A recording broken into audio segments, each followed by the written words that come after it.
Buenos días a todos, queridos hermanos. Hace una semana leí un poema de José Agustín Goytisolo, que fue escrito en el año 92, titulado El lobito bueno, y decía así: érase una vez un lobito bueno, al que maltrataban todos los corderos. Y había también un príncipe malo, una bruja hermosa y un pirata honrado. Todas estas cosas había una vez, cuando yo soñaba un mundo al revés.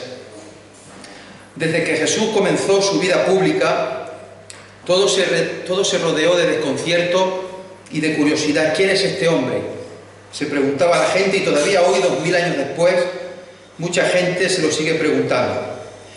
En Marcos capítulo 8 vimos hace unas semanas que es el mismo Jesús el que plantea esta pregunta a sus discípulos, con aquella doble pregunta: ¿quién dice la gente que soy yo? ¿Y vosotros? ¿Quién decís que soy yo? Y aquella respuesta de Pedro tan preciosa: tú eres el Cristo.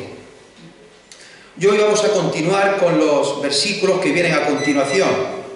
Y para eso vamos a ver hoy los versículos del 30 al 34, aunque vamos a leer a partir del 27 para poner un poco el antecedente en contexto. Marcos capítulo 8, versículo 27 al 33. Vamos a ver.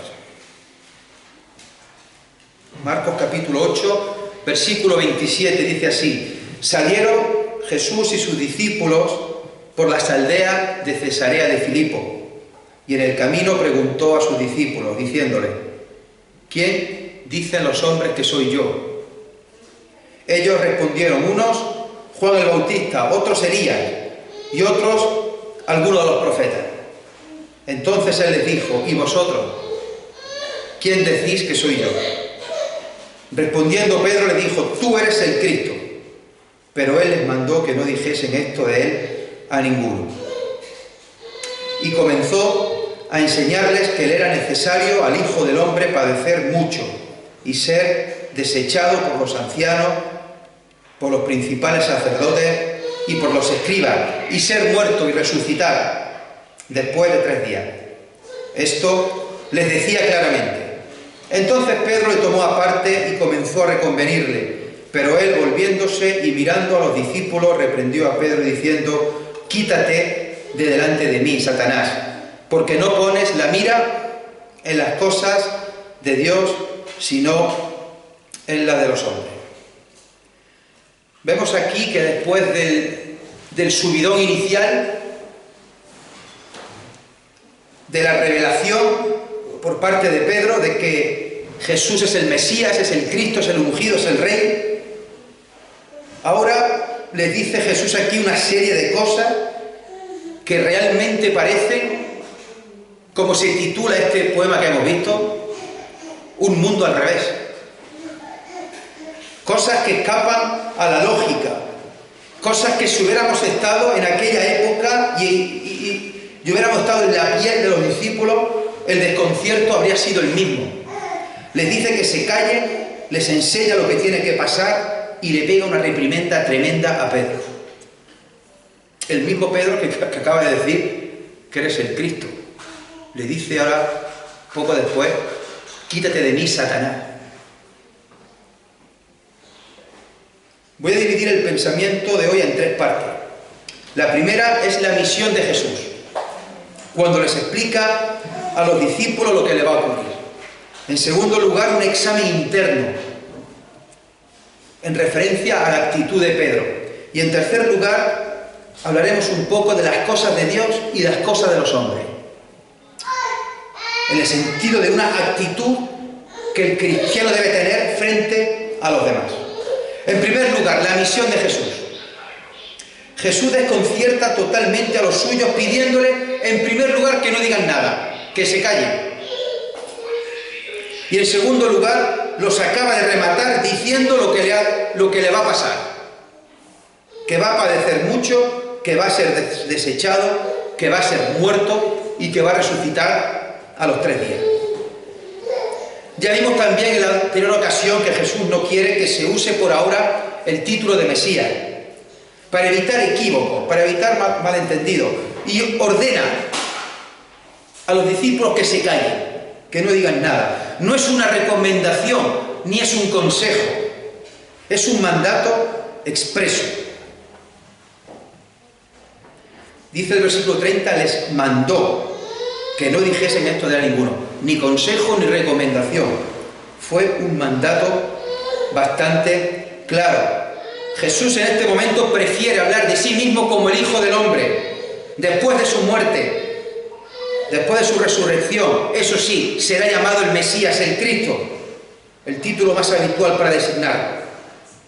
Poco después, en el capítulo 9 y versículo 9, les dice también, mirad, 9:9, y descendiendo ellos del monte, les mandó que a nadie dijese lo que habían visto, sino cuando el Hijo del Hombre hubiese resucitado de los muertos. Y guardaron la palabra entre sí, discutiendo qué sería aquello de resucitar de entre los muertos. Les manda callar de nuevo hasta que resucite de entre los muertos. Lo importante para Jesús ahora no es tanto el título que se le aplique, ni siquiera los milagros que haga.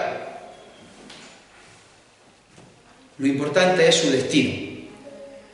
Y su destino era pasar por la cruz, pero antes padeciendo mucho, siendo rechazado por parte de los ancianos, de los sacerdotes, de los escribas.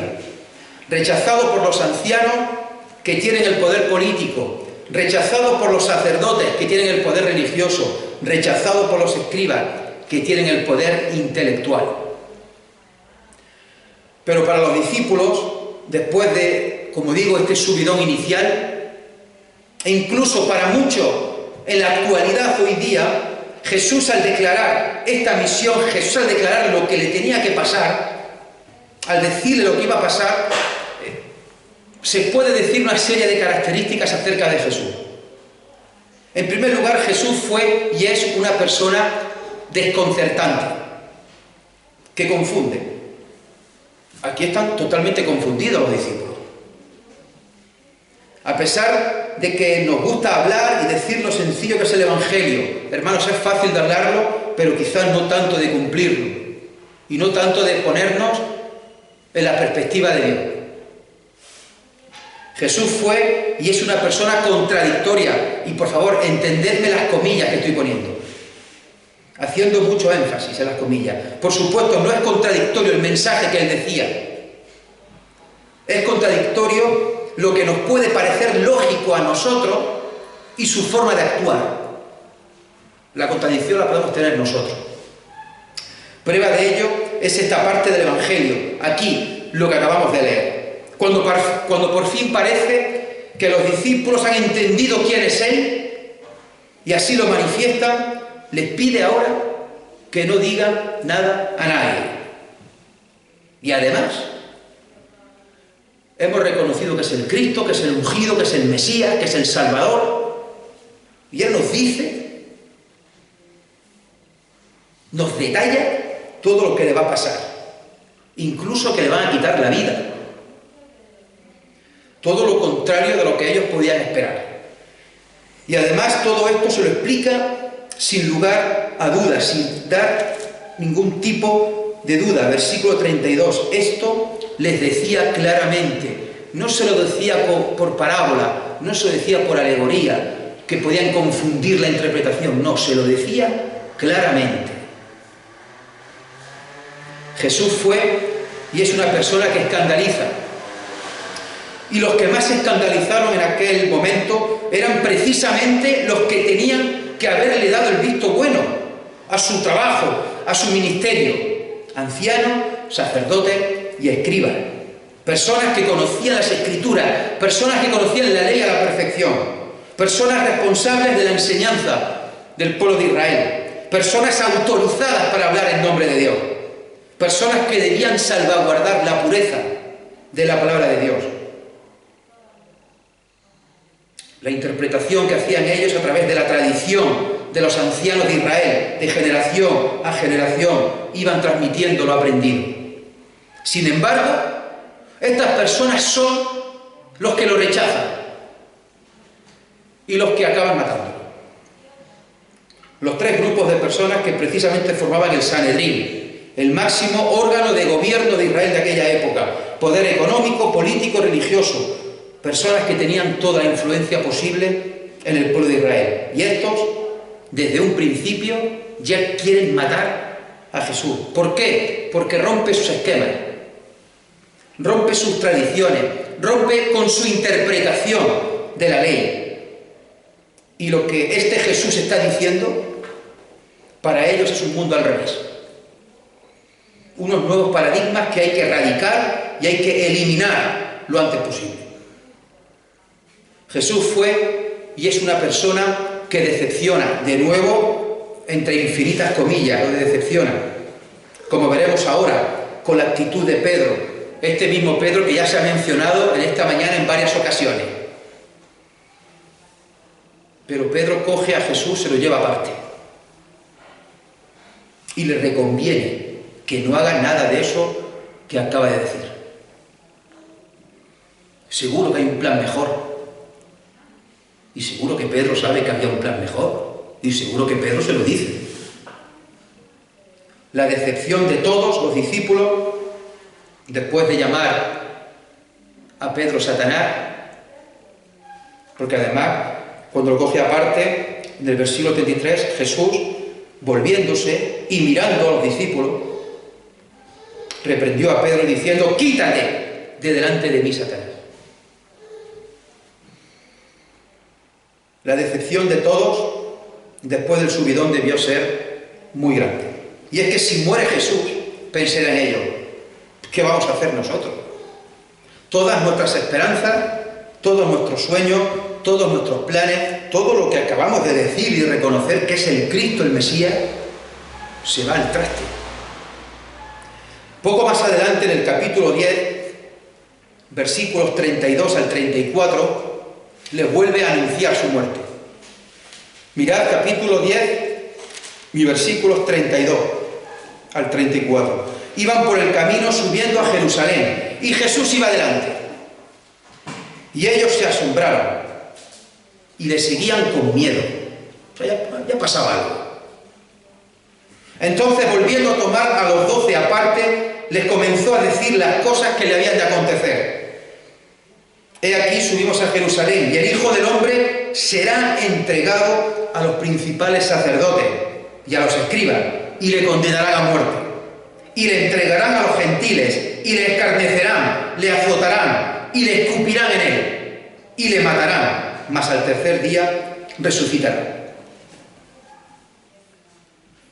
En esta segunda ocasión que Jesús anuncia su muerte, entra en mucho más detalle de lo que le va a pasar, de lo que le van a hacer. Está avisándole que el Mesías que ellos saben que es, que va a ser humillado.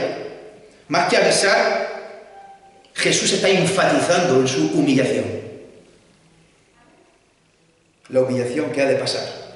Escarnecerán, azotarán, escupirán en él, matarán. Era necesario para Jesús no solo decirle a los discípulos que lo iban a matar. Tenía también que decirle que iba a ser humillado, que iba a ser maltratado, que iba a ir como un cordero cuando va al matadero. Es como si hubiese necesidad de mostrar que no solo es la muerte, sino que además está la propia humillación que tenía que padecer de antemano. Sin duda, a los primeros cristianos, duramente perseguidos, duramente encarcelados, duramente asesinados, todas estas palabras y todo el ejemplo de Jesús les sirvió de muestra y de ejemplo, pues lo que les estaba pasando a ellos ya le había pasado a su maestro anteriormente. De igual manera sirve de ejemplo a los cristianos que hoy día estén siendo perseguidos en otros países. Y seguro que sirve de ejemplo y sirve de esperanza y sirve de muestra a aquellos futuros cristianos que vayan a ser perseguidos. Hermanos, es el contraste entre vencedores y vencidos. Es el mundo al revés que decía el poema. Jesús es el Cristo, Jesús es el Mesías, es el ungido, es el rey, es el creador, es el sustentador de todo. Pero antes tenía que pasar primero por la cruz. Y antes tenía que ser humillado, menospreciado, despreciado, escarnecido. La cruz era la manera de vencer. Y los discípulos tenemos vida eterna a partir de la cruz.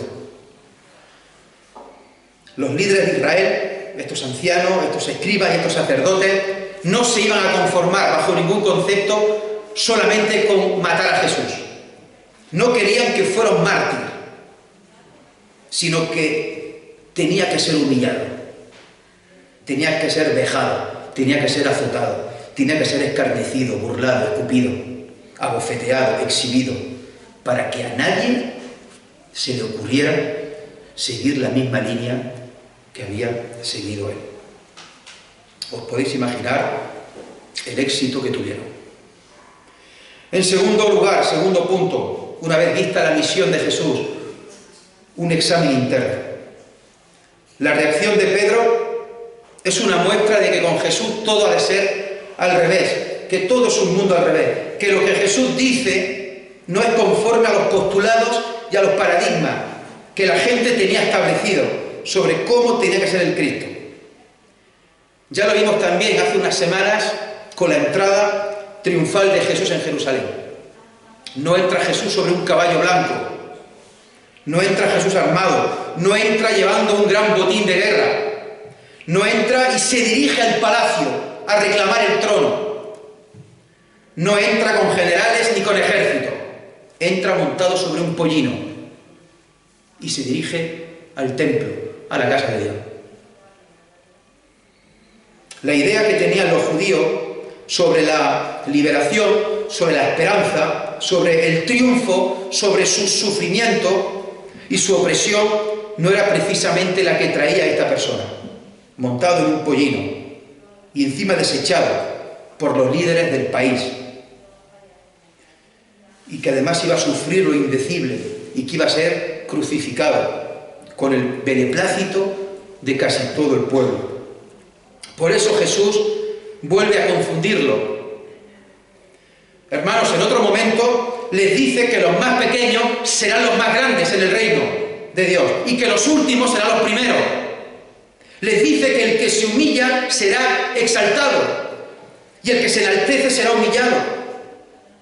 Les dice parábolas como la del hijo pródigo, donde ese hijo menosprecia al máximo a su padre, lo da por muerto y le pide la herencia en vida, se va, se lo malgasta todo.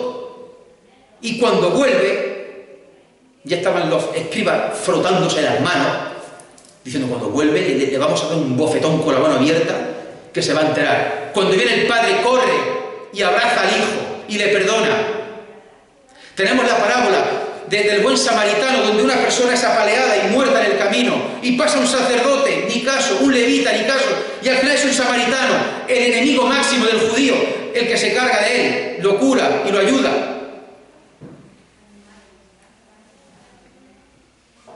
Les enseño una parábola de un patrón que contrata a diferentes personas. Unos jornaleros van todo el día, otros echan mediodía, otros una tarde y otros una hora, y a todos les paga lo mismo. Podría tirarme 2 horas más contando cosas así, desconcertantes, fuera de toda lógica humana. Fuera de toda lógica humana, que lo parecía hace 2000 años y lo parece ahora también. Cosas que parecen que son de un mundo al revés. Y que aunque llevemos 40, 50 o 70 años en el Evangelio, nos siguen desconcertando, y si nos ponemos desde el punto de vista humano, nos sigue pareciendo extraño. Hermanos, Dios actúa como Él quiere, Él es soberano. Y su forma de actuar y de parecer nos puede parecer contraria a nuestra lógica, incluso contrario a lo que hemos aprendido a lo largo de nuestra vida. Y aquí Pedro, en la intimidad, y luego con los demás discípulos, aprendió que los valores y la forma de entender Jesús la vida es diferente a la suya, es diferente a la nuestra. Y hermanos, si esta iglesia de Orfila hoy, 11 de abril de 2021, también tenemos que entender que los valores que nos propone Jesús como parte de su reino son totalmente diferentes a los valores, a la lógica, a la ética y al razonamiento que ofrece este mundo. Hermanos, quizá para aprender haya que desaprender, lo cual es muy difícil, y más con los prejuicios que podemos llegar a tener. Desaprender para luego aprender es todo un proceso de elaboración crítica. La respuesta de Pedro es con muy buena intención. Es errónea, pero con muy buena intención. Recordad lo que decía Juanvi el domingo pasado, cuando nos hablaba de la resurrección de Cristo y cómo aquellas mujeres que fueron al sepulcro bien de mañana a preparar el cuerpo de Jesús tenían una devoción correcta, pero una perspectiva incorrecta. Aquí Pedro puede parecer parecido. Tenía una intención correcta, pero una perspectiva incorrecta, porque partía de prejuicio. Tiene unos prejuicios, unos presupuestos de antemano, un argumentario prefijado. Tiene un pensamiento elaborado de cómo ha de ser el Cristo y cómo debe de actuar el Cristo. Y claro, el Cristo debe de actuar como Él cree y como todo el mundo cree, que por otro lado sería lo lógico y sería lo normal. Pero claro, lo que acaba de oír le supone un verdadero problema. Incluso le supone un escándalo, le supone una contradicción interna tremenda de términos y de conceptos. Le parece que todo el mundo está al revés. Lo lógico no es que el Cristo sufra, lo lógico no es que el Cristo padezca, lo lógico no es que el Cristo muera ajusticiado. Pedro no estaba dispuesto a empezar de nuevo con su idea preestablecida de quién tenía que ser el Mesías y qué tenía que hacer. ¿Morir el Mesías? ¿Ser escupido, azotado, escarnecido? ¿Perdona? Con la muerte no se triunfa, con la muerte se pierde. Se gana con la victoria, no con la derrota. Y él, o bien para no contradecirle en público, o bien, seguramente lo había hablado con los demás, como siempre portavoz del grupo, lo coge aparte. Se lo lleva aparte y le reconviene. Al Señor Jesús le reconviene. ¿Qué reconvenir? Le diría, pues no tienes que hacer esto, no tiene que pasarte ni esto, ni esto, ni esto, ni esto. El Cristo tiene que ser así, así, así, así, y tiene que hacer así, así, así, así. Cuán equivocado estaba. Hermano, poder llegar a la conclusión de que en algún asunto bíblico hemos podido estar equivocados durante tiempo y volver a tener que echar atrás, desaprender y aprender, no es fácil. Jesús le dice, quítate delante de mí, Satanás. Otro evangelio añade, porque me eres tropiezo. La puñalada le debió entrar a Pedro como el cuchillo entra en la mantequilla. Quítate delante de mí, Satanás. También vimos hace ya tiempo en Hechos 15, y esto ocurre muchos años después de ahora, en Hechos 10, Hechos capítulo 10, con la conversión de Cornelio y su familia, que llega este mismo Pedro a decir, en verdad comprendo, en verdad ahora comprendo que Dios no hace acepción de personas. También sabemos que con la muerte de Jesús, todos los discípulos estaban escondidos, pensando que era el fin y que posiblemente irán a por él. A pesar de que Jesús les había dicho una y otra vez, toda la película, que le iban a escarnecer, le iban a bofetear, le iban a escupir, le iban a capturar, le iban a perseguir, iba a morir, iba a resucitar. Pero no se enteraron.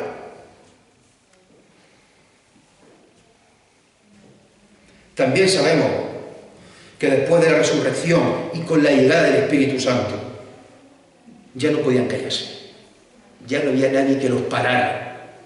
Y de hecho todos los discípulos, excepto Juan, que murió de mayor, todos dieron su vida por el Evangelio y de manera muy violenta. Todos fueron asesinados, torturados, por defender una mentira. No podían callarse ni podían dejar de predicar el Evangelio. Pero tuvieron, primero, que desaprender. Tuvieron que dejar atrás sus prejuicios para aprender de nuevo y avanzar de la manera correcta. Solemos cantar la canción tan bonita, la victoria está en Jesús. Y es verdad, y una canción preciosa. Pero hermanos, no olvidemos nunca que la manera en la cual se obtuvo esa victoria, sin la cruz, sin el desprecio, sin el rechazo, sin el sufrimiento, no hay victoria sobre la muerte y sobre el mal. Hermanos, el cristiano no puede correr la carrera ni pelear la batalla de manera correcta si tiene prejuicios teológicos, ideas preconcebidas puestas a la altura de la palabra de Dios. El cristiano no puede vivir su vida de manera correcta si coge a Cristo, coge a la palabra de Dios y la reconviene. El cristiano no puede reconvenir la palabra. E intenta imponer su pensamiento, e intenta hacer creer cómo debería ser, en lugar de cómo es. Los prejuicios marcan. ¿Y de qué manera, hermano? Nuestra manera de entender a Dios, de entender a la palabra de Dios y de entender a los demás. Son obstáculos en nuestra vida.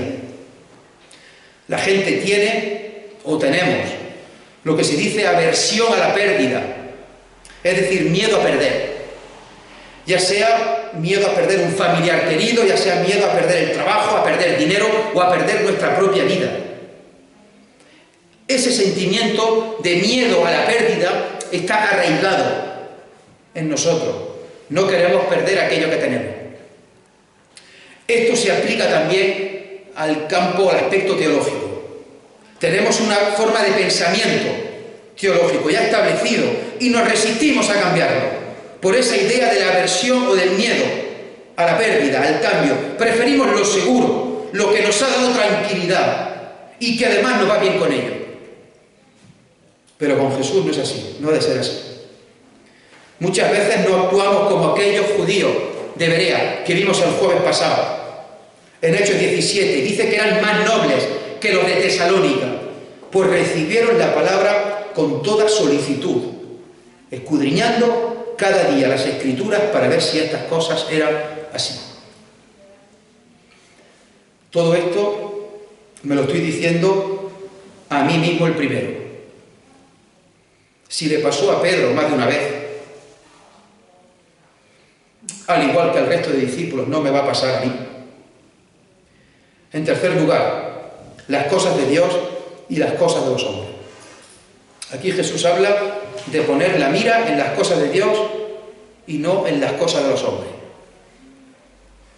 Me acuerdo de mi abuela Catalina, que decía que lo que más le alegraba a ella era que sus hijos y que sus nietos andaran o estuvieran en las cosas del Señor.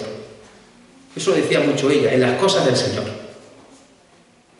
Una mujer de iglesia y de las cosas del Señor durante toda su vida, que sabía perfectamente lo que quería decir eso. Y estoy seguro que vosotros también sabéis lo que significa estar en las cosas del Señor. Lucas capítulo 2, 48 y 49 nos enseña que la familia de Jesús va a Jerusalén como cada año, a la fiesta de la Pascua. Al terminar sus padres vuelven y pensando que Jesús de 12 años iría con algún pariente, echan a andar. Pero de pronto se dan cuenta que no está. Ellos apurados buscándolo, vuelven a Jerusalén. Dice el Evangelio de Lucas que lo encuentran al tercer día en el templo, hablando con los doctores de la ley. Cuando le vieron, Lucas 2:48, se sorprendieron. Está hablando con los doctores de la ley, tiene 12 años. Le está preguntando y están explicando cosas. Y le dijo su madre: hijo, ¿por qué nos has hecho así? He aquí tu padre y yo te hemos buscado con angustia. Es lo normal, se había perdido con 12 años. Entonces él les dijo: ¿por qué me buscabais? ¿No sabíais que en los negocios de mi padre me es necesario estar? Mas ellos no entendieron las palabras que les habló. Tenemos en el Evangelio de Marcos 8 las cosas de Dios, y tenemos aquí en Lucas los negocios de mi padre. En Israel, para un judío, la ley de Dios abarcaba todas las áreas de la vida y todas las áreas de la sociedad de su tiempo. No había una separación entre lo espiritual y lo carnal, entre lo social y lo espiritual, como puede haber aquí, una separación entre lo que es el ámbito religioso con la sociedad. No, para un judío todo iba unido, todo era uno. Para los fariseos, las cosas de Dios tenían que ver con la ley de la santidad, ser santo, ser perfecto, sin mancha. Ellos amaban a Dios mediante la santidad de su vida, y luego podían llegar a amar a los demás siempre y cuando esas personas dejaran su pecado y cambiaran su forma de actuar, de proceder, y también se hiciesen santos. Y ahora llega Jesús, que además dice hablar en nombre de Dios y enseña sobre todo de compasión y de misericordia, más que de santidad. Enseña que está por encima ayudar a los demás, más que estar tan preocupado por uno mismo, por su santidad. Jesús nos enseña que se ama a Dios amando al prójimo, amando a los demás. De nuevo un mundo al revés, como dijera Goitisolo. Pedro puso por delante los valores de este mundo. ¿Acaso él no estaba preocupado por Jesús? Pues claro. ¿Acaso él, al coger a Jesús aparte y reconvenirle, no estaba queriendo a Jesús? Muchísimo, por supuesto. Pero también su preocupación iba más allá. Pues Pedro quería la liberación de Israel. Él estaba mirando por su pueblo. Y es algo bueno, una intención correcta. Estoy mirando por el Maestro y estoy mirando por el pueblo de Israel. De nuevo, perspectiva equivocada. Y es que si Jesús padecía y le pasaba todo lo que estaba diciendo que iba a pasar, ¿cómo se liberaría a la nación? Muchos creemos o hemos creído que estar en las cosas del Señor es asistir a los cultos, ofrendar, predicar, cantar, compartir un pensamiento, una oración, etc. Y estar en las cosas de los hombres es estar en el instituto, en el trabajo, en el Mercadona, con los vecinos, con la vida cotidiana. Es decir, podemos confundir las cosas de Dios con las cosas que solo suceden en estas cuatro paredes. Y las cosas de los hombres, el resto de cosas que ocurren fuera de aquí. Si pensamos o creemos eso, estamos haciendo una distinción parecida, errónea, a la de aquellos fariseos. Hermanos, hay dos maneras de entender las cosas. O como Dios, o como los hombres. Y la manera de entender las cosas que tienen los hombres es totalmente incompatible con la manera de entender las cosas de Dios. Son totalmente contrarias, opuestas, y no son complementarias. Una u otra. Lo que es imposible para los hombres es posible para Dios. Y la manera de actuar de Dios nos puede desconcertar, nos puede descentrar, y nos puede parecer que es un mundo al revés. Pedro pensaba en el orden que hay establecido dentro de la sociedad de su tiempo. Pensaba en el sometimiento del Imperio Romano. Pensaba en las categorías sociales, en que había muchos pobres, muchas viudas. Pensaba en el poder económico y en el sistema político establecido. Pensaba en el poder religioso, cómo lo manipulaban todo y lo deformaban. Y él pensaba que para eliminar esa estructura tan injusta, lo que tenía que hacer Jesús era quitar a los injustos por la fuerza y poner a alguien justo por la fuerza. Hermanos, no se trataba solo de una cuestión de fin, sino también de medios, hacerlo por la fuerza. Pero es que pensar eso era lo normal. Pero resulta que viene Jesús y su método es muy diferente. Y Jesús plantea un método opuesto. Todo lo contrario al que pensaba Pedro y todo lo contrario al que pensaba todo el mundo. Y es que el que viene, el Mesías, el Cristo, les enseña que es necesario que padezca y que padezca mucho, que sea desechado por todos los líderes religiosos, económicos, políticos, y que lo mate. Luego al tercer día resucitar. Hermanos, una de las cosas más importantes que se enseña en este Evangelio de Marcos no es solo cómo es Jesús, sino que también se enseña o se quiere enseñar cómo ha de ser el discípulo de Jesús, cómo tenemos que ser nosotros, cómo ha de ser la Iglesia, el conjunto de personas que estamos hoy aquí y que tenemos este escrito delante de nosotros. Es una especie de manual para el creyente. Nos enseña cómo ha sido Jesús el Cristo y nos enseña cómo ha de ser el seguidor de Cristo. Y de esta manera se puede cambiar la realidad que tenemos, se puede desaprender para aprender, se puede poner la mira en las cosas de Dios y no en las de los hombres. Cristo vino a la tierra y nos enseñó con sus palabras, con sus hechos, con su vida, que la misericordia, la bondad, el perdón y el amor a los demás no es un sueño, ni es algo secundario, ni es algo inalcanzable. Estas cosas, el amor, la misericordia, la compasión, la bondad, el perdón, el amor, son cosas que tienen que ser realidades en nuestras vidas. Porque, hermanos, para dar amor, primero hemos recibido el amor de Dios, mandando a su Hijo Jesucristo, para que diese su vida por nosotros en la cruz del Calvario. Para dar misericordia, primero hemos recibido misericordia. Para dar bondad, primero hemos recibido bondad. Para dar perdón, primero hemos recibido perdón. Nuestro versículo por excelencia,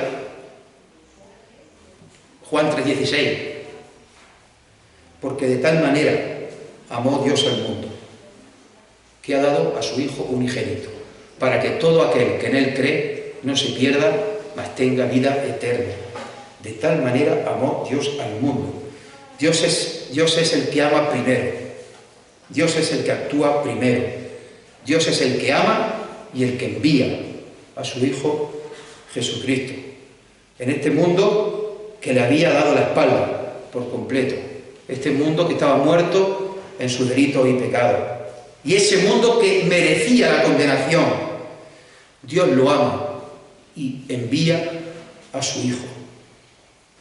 Todo un mundo al revés. Hermanos, ¿quiénes somos nosotros? Si Dios amó de tal manera al mundo, ¿quién somos nosotros para apartarnos del mundo, despreciarlo y odiarlo? Menos mal que Dios no hizo lo mismo que podemos pensar nosotros con el mundo, menos mal que Dios no hizo así con nosotros. El mundo es el objeto del amor de Dios. Tú y yo, que estamos aquí esta mañana, somos objeto del amor de Dios. Que el Señor os bendiga. Amén. Señor y Padre, te damos gracias por este día. Y gracias por poder venir y escuchar tu palabra, poder reunirnos los hermanos y adorarte como pueblo, como iglesia, y recordar el sacrificio de Cristo en la cruz del Calvario. Señor, queremos pedirte perdón por nuestros prejuicios, pedirte perdón por nuestras ideas preconcebidas, pedirte perdón por nuestros errores. Señor, queremos pedirte que nos des humildad, como la tuvieron aquellos discípulos que supieron pues desaprender para aprender. Señor, y danos sobre todo fe, también para poder estudiar más y más tu palabra. Y si estamos equivocados en algo, que no nos importe reconocerlo.